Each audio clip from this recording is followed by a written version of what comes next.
Daar is baie mense in die wêreld wat daarop aanspraak maak dat hulle in God glo, maar nie baie verstaan en glo die waarheid van die lewe werklik en korrek nie, en behou hul geloof met die lewende belofte van die koninkryk van die hemel nie. Daarom moet ons almal vandag diegene word wat God se lewenswaarheid wat in die 66 boeke van die Bybel opgeteken is, korrek verstaan en getrou onderhou, sodat ons die ewige koninkryk van die hemel en verlossing kan bereik. Met dit in gedagte, kom ons delf in vandag se preek. Laat ons die waarheid van die lewe tot die einde toe hou. Kom ons blaai na 1 Timoteus hoofstuk 6. Wat God op sy eie tyd sal openbaar, hy, die lofwaardige en enigste heerser, die koning van die konings en Here van die heersers. Hy wat alleen onsterflikheid besit. Wie alleen aan wie presies? Dit sê, wie alleen is onsterflik en met verwysing na God. Met ander woorde, dit beteken hy sterf nie, nie waar nie. As ons sterf nie en met 'n ander selfstandige naamwoord sou uitdruk, wat sou dit impliseer? Dit beteken hy besit die ewige lewe, hy sal nooit sterf nie. Met ander woorde, hy is die wese van die ewige lewe. Dan, as net God die ewige lewe besit, hoe sou ons dit moontlik kon hê? As u bely, ek glo in God, maar tog in kerk bywoon sonder versekering of belofte van ewige lewe, sal daardie pad ongetwyfeld na vernietiging lei, nie na lewe nie. Kom ons ondersoek dan die waarheid in Johannes hoofstuk 6 om te ontdek hoe God dit moontlik gemaak het om met die hele mensdom te deel wat net hy besit.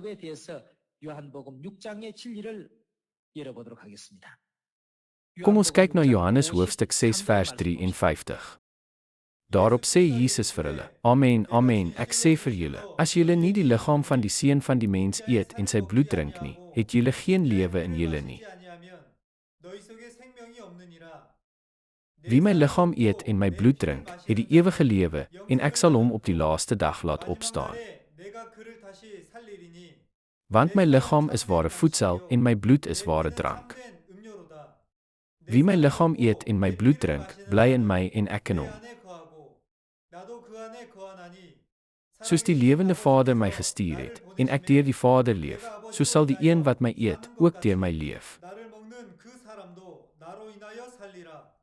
Dit is die brood wat uit die hemel neergedaal het, nie soos die manna wat die vaders geëet het en nogtans gesterf het nie. Wie hierdie brood eet, sal vir ewig leef. Die waarheid van die eet van Jesus se vlees en die drink van sy bloed en die begrip van hierdie metode is direk aan die lewe verbind. Wat sê hy het ons nie as ons nie eet en drink nie? Ons het geen lewe nie. Wie Christus, die ewige lewe, nie eet en drink nie, het geen lewe nie. Dit is te wyte aan die feit dat ons sterflikheid uitsluitlik in Christus Jesus gevind word.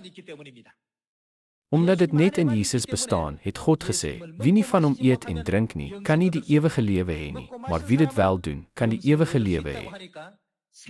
Ons moet erken dat die standaard vir die verkryging van lewe hier ingekapsuleer is. Kom ons beweeg na Matteus hoofstuk 26 om te sien wat Jesus vir ons nagelaat het as die waarheid van die ewige lewe voordat hy opgevaar het. Op die eerste dag van die fees van die ongesuurde brood het die disippels na Jesus gekom en gevra, waar wil u hê moet ons vir u voorbereidings tref om die Pasga te eet? Terwyl hulle eet, het Jesus brood geneem, en nadat hy die seëngebed uitgespreek het, breek hy dit, gee dit vir die disippels en sê, neem, eet, dit is my liggaam. Toe het hy die beker geneem, gedank, dit vir hulle gegee en gesê, drink almal daaruit.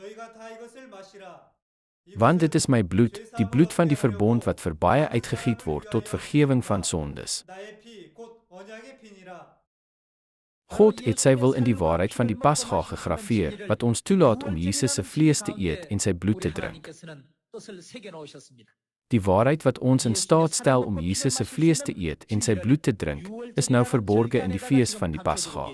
Dus, in die huidige dag, met ontelbare kerke op aarde, kan ons maklik die ware kerk van die valse onderskei deur hierdie standaard. Die kerk sonder lewe en die kerk met lewe. Die kerk met slegs 'n fasade, in teenstelling met die kerk wat substansie verder as blote voorkoms beliggaam. Ons moet tussen hulle kan onderskei.